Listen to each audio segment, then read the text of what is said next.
여러분, 아프리카의 성자 하면은 혹시 떠오르는 인물이 있습니까?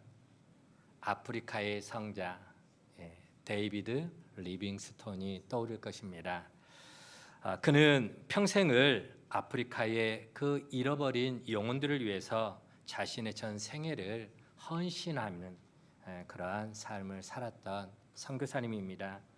그런데 놀랍게도 리빙스턴이 처음부터 아프리카 선교를 꿈꾸었던 것은 결코 아니었습니다.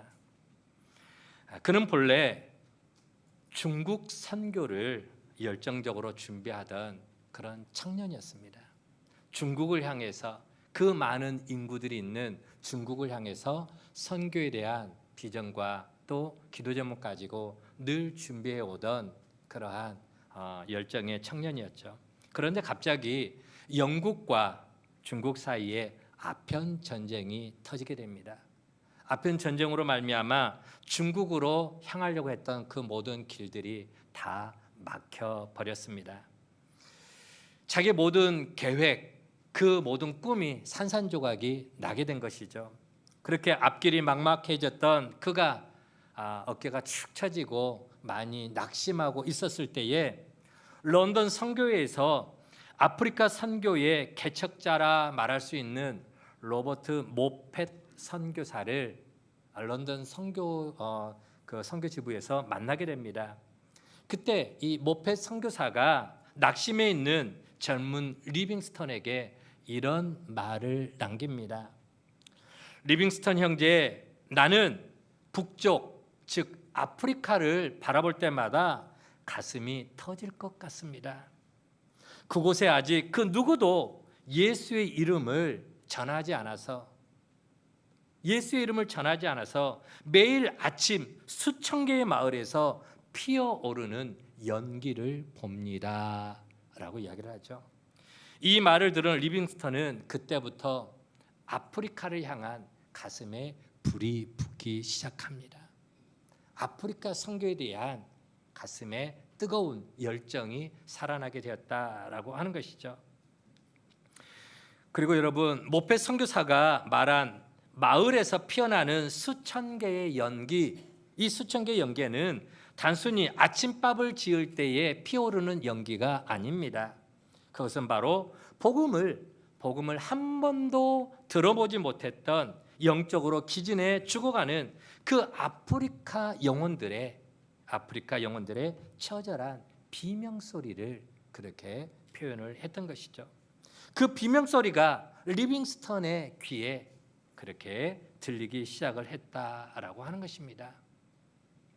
죽음을 향해 달려가는 그 영혼들의 신음소리를 들은 리빙스턴은 이후 말라리아와 전염병, 그리고 원주민들의 그 극심한 적대감 속에서도 담대하게 아프리카를 향한 발걸음을 멈추지 않습니다.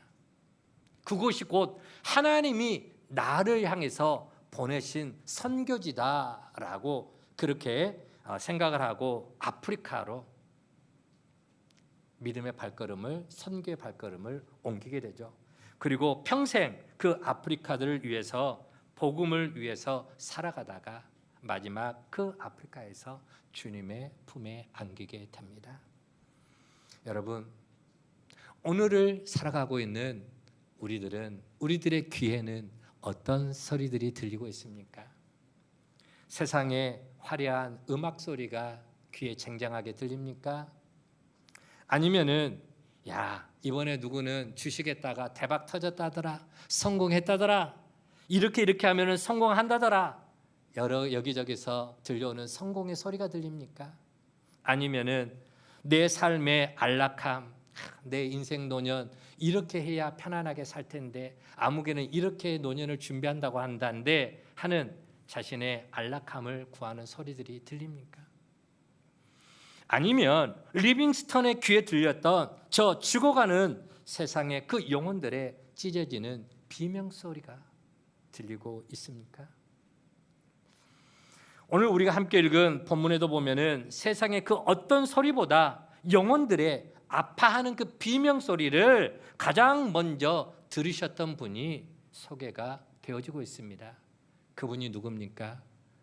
바로 예수님이시죠. 예수님의 귀에는 바로 목자 없는 양같이 고생하며 그리고 기진에 있는 수많은 영혼들의 신음소리가 들려왔습니다. 자, 오늘 본문 9장 35절 말씀 우리 같이 한번 읽어보도록 하겠습니다. 시작.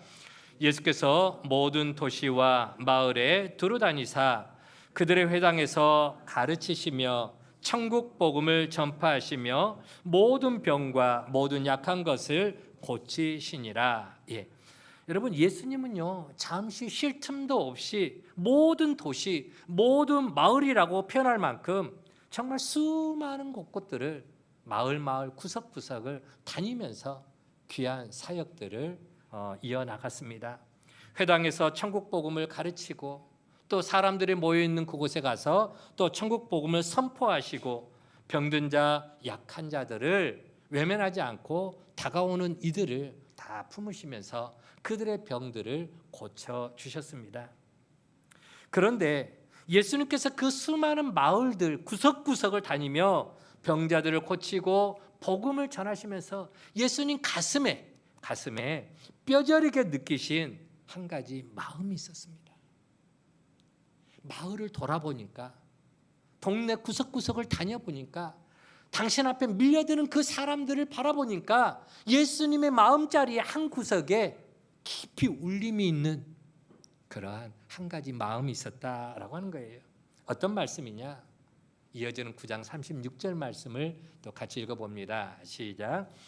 무리를 보시고 불쌍히 여기시니 이는 그들이 목자 없는 양과 같이 고생하며 기진함이라. 예수님은 백성들을 보실 때마다 마음이 미어졌습니다. 마음이 굉장히 아팠다라고 하는 것이죠. 당시 예수님의 눈에 비친 백성들이 처한 그 상태, 그 영적인 상태를 성경은 세 가지 단어로 표현을 해주고 있습니다. 첫째는 목자 없는 양과 같았다. 둘째는 고생하고 있었다. 세 번째로는 기진에 있었다, 즉 탈진에 있었다라고 하는 것이죠. 여러분, 목자 없는 양 무슨 의미일까요? 목자 없는 양 어떤 의미일까요? 단순히 외롭다, 쓸쓸해 보인다 그런 어떤 감정적인 상태가 아닙니다. 우리는 양의 특징을 알아야 됩니다. 매 하는 양, 그 양의 특징은요, 양들은 시력이 굉장히 안 좋습니다. 멀리 있는 것을 잘 보지를 못해요. 시력이 나빠서 목자가 꼴 있는 대로 이끌어가지 않으면 스스로 풀들을 찾아서 먹을 것을 찾아서 제대로 돌아다니지를 못합니다. 방향 감각도 매우 약합니다. 그리고 자기를 공격하는 사나운 맹수들, 늑대나 사자 같은 그 포식자 앞에 날카로운 발톱이나 이빨을 드러내면서 대항할 만한 아무런 무기가 양들에게는 없어요. 그저 완전히 무방비 상태의 동물이 바로 양입니다. 순한 양, 그렇게 표현하잖아요.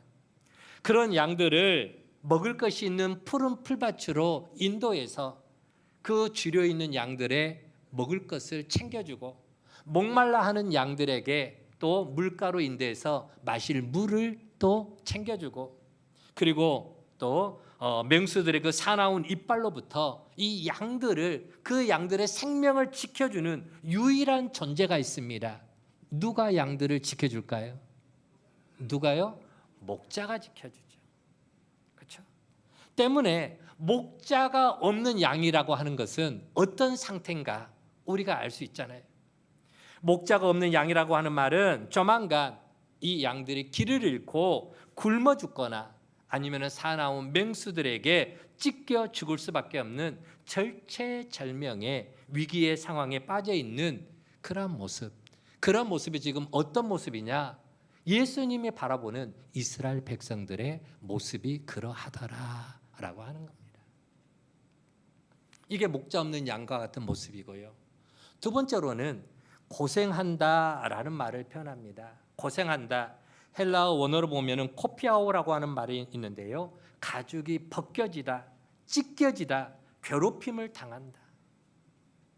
굉장히 처절한 아픈 상태를 말하겠죠.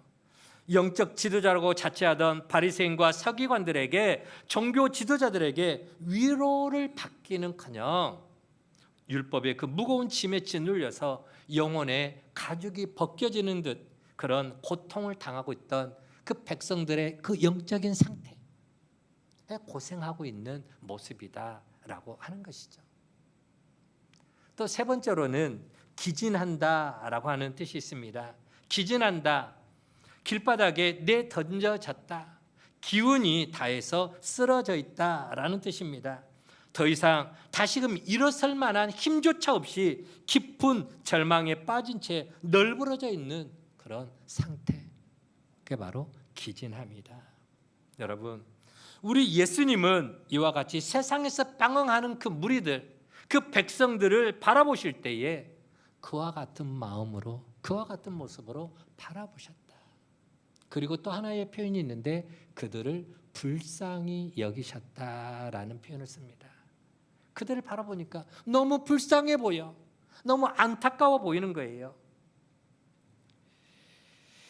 저마다 겉으로는 웃고 있습니다. 제가 보니까 다 천사처럼 얼굴들이 환해 보이고 다들 목사님 저는 별 어려운 거 없어요, 저는 평안해요 라고 얼굴을 보면은 그렇게 보여요. 근데 여러분, 그 속 마음을 열어보면, 속을 헤쳐보면 그 안에는 온갖 고민과 아픔과 낙심과 좌절과, 그렇죠?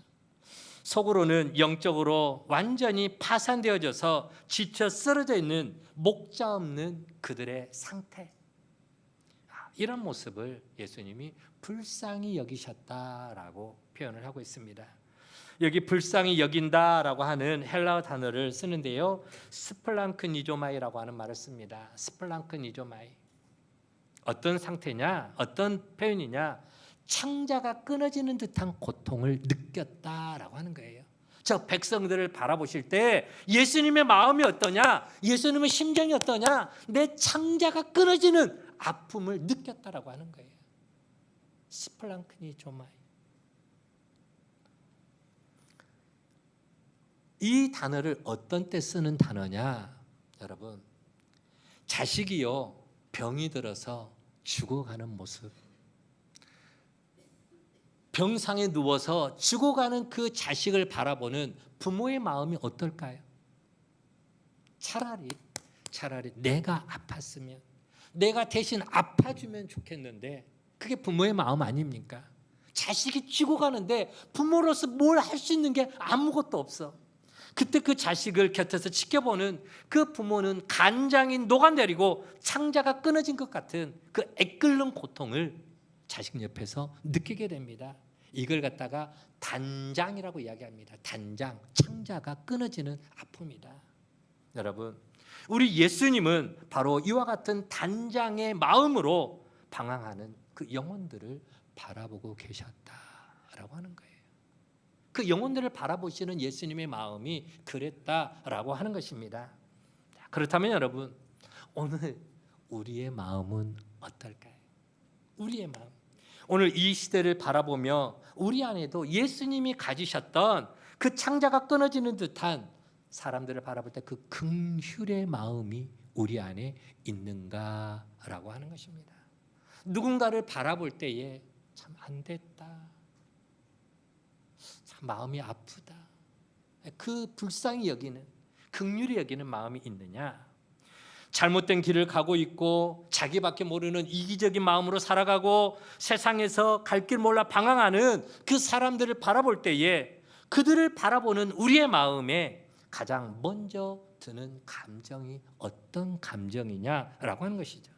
에이, 저 사람들은 벌을 받아 마땅해, 심판받아 마땅해, 왜 저렇게 악하게 살아갈까 하면서 정의와 분노의 마음이 드십니까? 아니면은 얼마나 영적으로 탈진해 있으면, 영적으로 기진해 있으면은 저런 힘든 길을 걸어갈까, 저런 말을 할까, 저런 행동을 할까? 저런 길을 갈까? 하는 안타까움의 마음이 드십니까?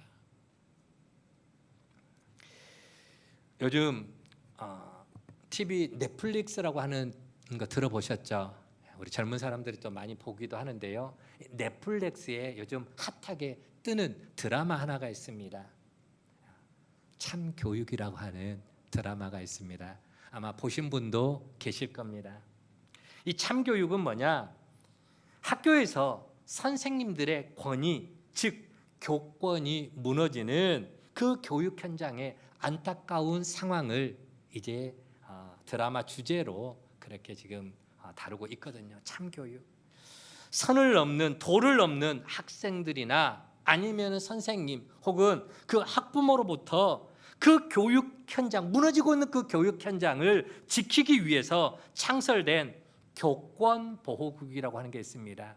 뭐 요즘 우리로 치면은 뭐 교육부, 교육청, 뭐 그런 뭐 그냥 비슷한 의미겠죠. 그래서 교권보호국의 그 통쾌한 심판을 다루고 있는 내용입니다. 말이 통하지 않는 학생들에게 강한 체벌, 즉 폭력을 써서 자기의 잘못을 깨닫게 한다라고 하는 그러한 내용입니다. 누가 주인공이냐? 배우 김무열 씨가 주인공으로 나옵니다. 특전사 출신인 이 김무열 씨가 열연한 교권국 교사의 시원한 정말 사이다 같은 그러한 복수는 법과 교육 현실이 채 해결해 주지 못한 그 안타까운 문제들을 시원하게 해결해 주는 통쾌함을 느끼게 합니다. 아, 시원하다. 아, 잘 됐다. 그걸 보고 있으면 막 어떤 그런 감정들이 느껴진다는 거죠. 드라마이긴 하지만 우리나라뿐만 아니라 전 세계가 이 드라마에 지금 열광을 하고 있다고 합니다. 나라마다 다 교육 문제들이 있잖아요. 그렇죠? 그만큼 우리 사회에 대한 불만을 시원하게 해결해 주는 거기에 대한 만족감을 주기 때문이다라고 하는 것이죠. 그런데 여러분, 한편으로는 통쾌함을 느끼지만 또 한편으로는 이런 생각도 해보게 됩니다. 과연 그 방법이 폭력을 폭력으로 다스린다라고 하는 이 방법이 정말 참된 교육일까? 쉽게 말하면 눈에는 눈으로, 이에는 이로, 폭력에는 폭력으로. 폭력을 더 강한 폭력으로 제압하는 그와 같은 설정을 하고 있는데 그걸 바라볼 때 한쪽에서는 또 왠지 씁쓸한 마음도 들기도 했습니다. 왜요? 바로 그 현장에는 예수님의 마음이 없기 때문이었습니다. 예수님의 마음. 교육이 뭡니까? 교육은요, 더 많이 기다려주는 겁니다. 좀 더 많이 참아주는 겁니다. 좀 더 사랑으로 품어주는 것입니다. 조금 더 쉽게 설명하면 여러분, 자식들을 길러보시는 부모님들은 아실 겁니다. 애들 키울 때 말 잘 듣던가요? 특히 사춘기 자녀들을 대할 때 보면은 때로는요, 어디로 튈지 모르고 반항기가 삭혀지고 한 대 쥐어받고 싶을 때도 그게 부모의 마음이잖아요. 그런데 그런 마음의 감정이 올라올 때마다 애들을 폭력으로 다스립니까? 그런 부모님들은 거의 많지 않습니다. 눈에는 눈, 이에는 이. 네가 그렇게 했으니까 부모님도 그렇게 해. 그렇게 아이들을 교육하나요? 아니에요. 대부분의 부모님은 기다려줍니다. 대부분의 부모님은 아이가 스스로 깨닫고 돌이킬 때까지 참아줍니다. 그리고 사랑으로 품어주는 게 그게 부모의 마음이 아니겠습니까? 그런데 폭력이라는 방법으로 쉽게 해결하라고 하는 것은 어쩌면은 가장 쉬운 방법일 것 같지만 어떻게 보면 또 가장 비교육적인 방법이라고도 할 수가 있습니다. 어쩌면 우리 사회가 그 드라마에 열광한다라고 하는 것은 그만큼 우리 사회에 누군가를 향한 불쌍히 여기는 마음, 긍휼히 여기는 마음, 그런 주님의 마음이 사라졌다라고 하는 뜻이기도 하지 않을까 생각을 해보게 됩니다. 나는 힘이 없어 복수할 수가 없지만 합법을 가장하게 가정에서 통쾌하게 나를 대신해서 복수해주는 그런 모습들의 사람들이 매료감을 느낀다라고 하는 것이죠.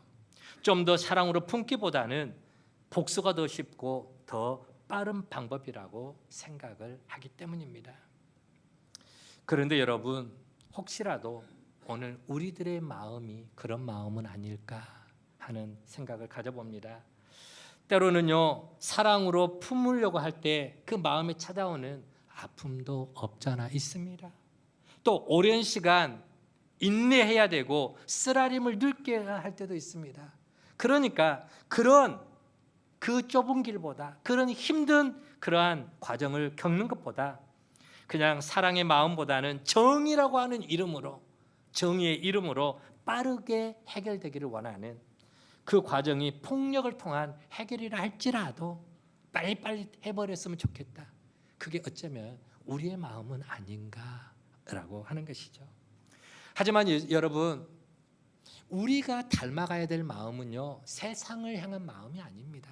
세상의 가치관, 세상의 방법을 따라가는 게 우리의 마음이 아니라 너희 안에 이 마음을 품으라. 곧 누구의 마음? 예수님의 마음입니다. 여러분, 예수님은 어떤 마음이셨습니까? 예수님은요, 당신을 배신한 배신자였던 제자들을 어떻게 대하셨습니까? 예수님은 제자들을 심판하셨습니까? 제자들을 책망하셨습니까? 제자들을 버려버리셨습니까? 아니에요. 당신을 십자가에 못 박으라고 소리치는 그 수많은 그 군중들, 그 무리들을 보시면서도 그들을 향한 분노와 복수가 아니라 사랑과 긍휼의 눈물을 흘리셨습니다. 제자들이 예수님을 부추기죠. 검과 망치를 들고 예수님을 붙잡기 위해서 쫓아오고 있는 그 로마 군병들을 향해서 주님, 저들을 한꺼번에 싹 쓸어버립시다. 하늘에서 불을 끓여내려서 저들을 다 태워 죽여버립시다. 제자들이 예수님을 부추깁니다. 그럴 때 얘들아, 칼을 걷어라. 내가 힘이 없어서 잡혀가는 게 아니야. 능력이 없어서 잡혀가는 거 아니야. 나에게도 하늘에 12군단이 넘는 어마어마한 하늘의 군대가 있지만 그렇게 하면은 나를 통해서 이루기를 원하신 하나님의 뜻을, 성경을 어떻게 이룰 수가 있겠느냐. 예수님이 오신 목적을 잃어버리지 않겠다라고 하는 거예요.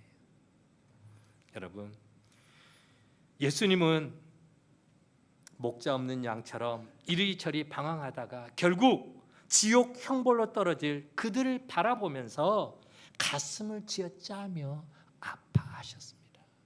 이게 바로 우리 예수님의 마음이었죠. 왜요? 왜 그렇게 아파하셨습니까? 그게 바로 십자가의 정신이기 때문입니다. 그게 바로 십자가의 사랑이기 때문인 것입니다. 예수님은 십자가 위에서도 자기를 창으로 찔러 죽이는 그 로마의 군병들을 향해서도 어떻게 대하셨습니까? 그들을 위해서도 기도해 주셨습니다. 아버지여, 저들을 용서하여 주옵소서. 창자가 끊어지는 듯한 그 단장의 마음으로 세상을 안타깝게 바라보시던 우리 예수님은 이제 제자들을 향해서 이렇게 고백합니다. 다 같이 9장 37절 8절 말씀 같이 한번 읽어봅니다. 시작.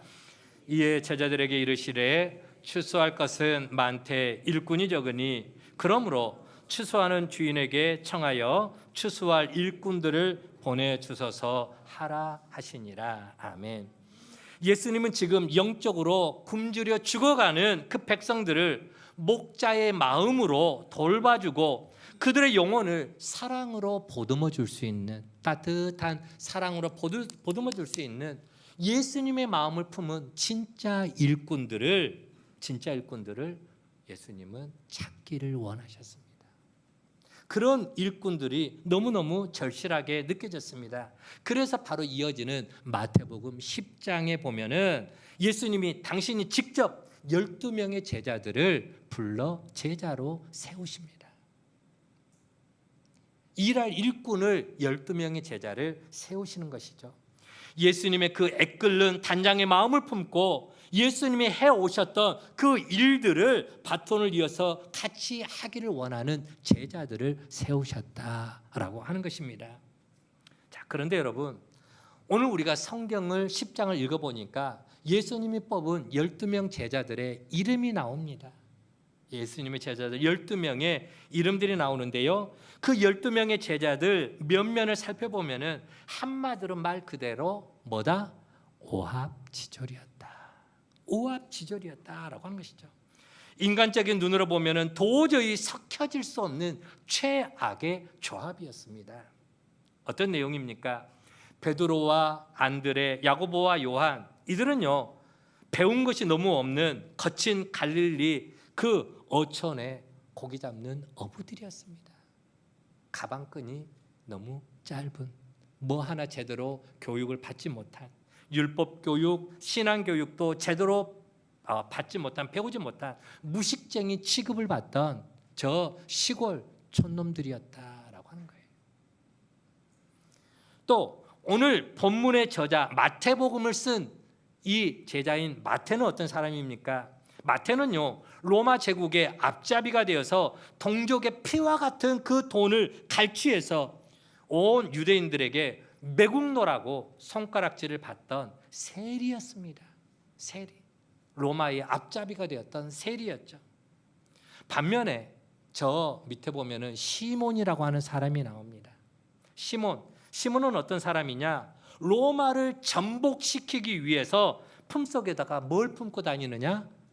단검, 칼을 품고 다니는, 그래서 매국노를 암살하는 격렬한 민족주의자, 열심당원이었습니다. 우리로 치면은 옛말로 독립운동가였다라고 하는 것이죠. 여러분, 자 한번 생각해 보세요. 품속에 칼을 품고 다니면서 지나가는 매국노를 칼로 찔러 암살하려고 하는 이 열심당원 시몬하고, 당시에 로마의 앞잡이가 되어서 유대 백성들에게 저 매국노라고 그렇게 손가락질 당하던 세리 마태하고 조합이 이루어집니까? 조합이 이루어지냐가요. 자, 세리 마태는요 길 가다가 만나면은 칼로 찔러 죽여도 시원치 않을 민족의 원수였습니다. 그래서 시몬이 그 마태를 바라볼 때 어떤 마음이었겠느냐라고 하는 거예요. 그런데도 이 두 사람이 한 팀이 되어서 예수님의 제자가 된다? 참 아이러니한 조합이었다라고 하는 거예요. 그런데 성경은 이 부끄럽고 흔해 빠진 이름들을 낱낱이 다 기록을 해놓은 이유가 있습니다. 그들이 한결같이 예수님의 제자가 될 만한 자격, 어떤 조건, 그리고 스펙이 눈꼽만큼도 없는 그런 연약한 사람들이었다라고 하는 것이죠. 성격도 모나고 과거도 지저분하고 배운 지식도 없고 상처로 얼룩진 평범하디 평범한 바로 그런 죄인들을 예수님은 당신의 제자로 뽑으셨습니다. 여러분, 참 아이러니하죠. 왜 제자를 뽑으시는데, 그것도 첫 번째 12명의 제자를 뽑은데 너무나 평범한 이들을 왜 이렇게 예수님이 아무 생각 없이 그냥 길 가다가 어이 이리 와봐, 나 따라다니면 내가 당신 인생 책임져 줄게, 어이 나 따라와 하면서 그냥 생각 없이 불렀을까요? 절대 그러지 않았습니다. 여러분, 누가복음 6장 12절 말씀을 보면요, 예수님은 이 12명의 제자를 뽑기 전에 산속에 올라가서 밤이 새도록 철야 기도를 하셨다라고 말씀합니다. 12명의 제자를 뽑는데 밤이 맞도록 철야 기도하면서, 그래서 신중하게 또 신중하게 뽑은 제자들이 바로 이런 사람들이었다라고 하는 거예요. 왜 예수님은 당대에 그 똑똑하다고 하는 바리새인, 그리고 오늘날 서울대 법대 출신 같은 가말리엘의 문화생, 이런 엘리트들을 뽑지 않고 정말 변변치도 못하고 흠 많은 사람들을 왜 하필이면 제자로 뽑으셨는가라고 하는 겁니다. 이유가 있습니다. 그 답은 바로 오늘 본문 10장 1절에서 답을 주고 있습니다. 같이 한번 읽어봅니다. 10장 1절입니다. 시작. 예수께서 그의 12 제자를 부르사 더러운 귀신을 쫓아내며 모든 병과 모든 약한 것을 고치는 권능을 주시니라. 아멘. 여러분, 주님의 일이라고 하는 것은요, 하나님의 일이라고 하는 것은 내 경험이나 내 지식이나 어떤 내 대단한 자격이나 스펙, 능력을 가지고 감당하는 것이 절대 아니다라고 하는 거예요. 하나님의 일을 세상적인 방법으로 하는 게 아니다라고 하는 것입니다. 주님의 제자는 내 경험이나 스펙으로 일하는 자들이 아니라 오직 주님께서 위로부터 부어주시는 권능을 덧입고 그 권능으로 주의 일을 감당하는 거예요. 오직 성령이 너희에게 임하시면 너희가 뭘 받고? 권능을 받고 그 다음에 예루살렘과 온 유다와 사마리아 땅 끝까지 이르러 증인이 되라. 위로부터 덧입혀 주시는, 하나님이 공급해 주시는 힘, 하나님이 공급해 주신 지혜, 하나님이 공급해 주시는 능력으로 하나님 것 가지고 하나님의 일을 하라라고 하는 것이죠. 그러기에 여러분, 내가 가진 것이 없어도 괜찮습니다. 여러분, 내가 배운 것이 적어도 과거에 허물이 좀 부끄러워도 상관이 없다라고 하는 것이죠. 우리에게 가장 중요한 것은 내 능력이 아닙니다. 내 능력이 아니라 바로 주님의 그 애끓는 마음, 그 영혼들을 향한 스플랑크니 조마이라고 하는 그 불쌍히 여기는 마음, 불쌍히 여기는 마음, 그 마음을 우리가 소유하는 것입니다. 오히려요, 더 많이 배우고 배부른 사람들은 그 세상 밑바닥에서 들려오는 그 백성들의 신음하는 비명소리를 잘 듣지를 못합니다. 왜냐하면 그들은 자기 의에 마음이 가득 채워져 있기 때문에 나 이런 사람이야, 나 좀 봐줘라고 자기를 드러내기 때문에 그 세상 밑바닥에서 들려오는 그 비명의 신음소리를 듣지를 못한다라고 하는 거예요.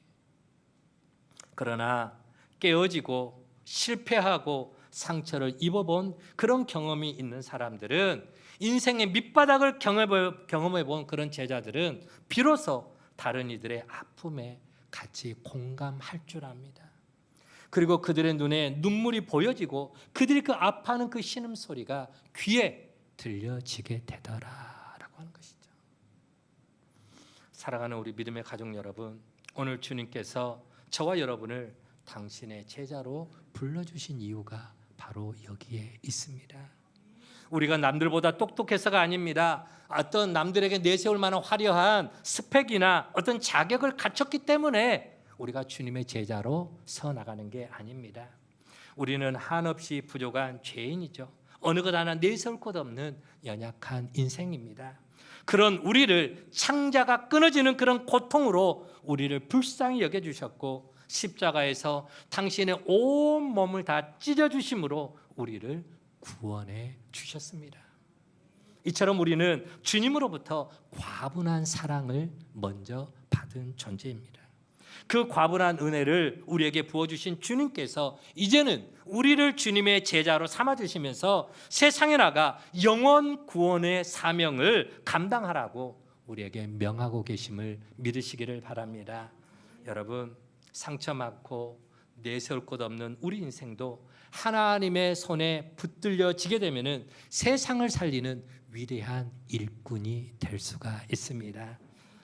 이번 한 주간 동안도 오늘 우리가 발을 딛는 모든 곳곳에서 예수님의 참 제자이자 신실한 일꾼으로 긍휼의 꽃, 사명의 꽃을 활짝 피워내는 주님의 기쁨된 제자가 되어지기를 주의 이름으로 간절히 축원을 드립니다.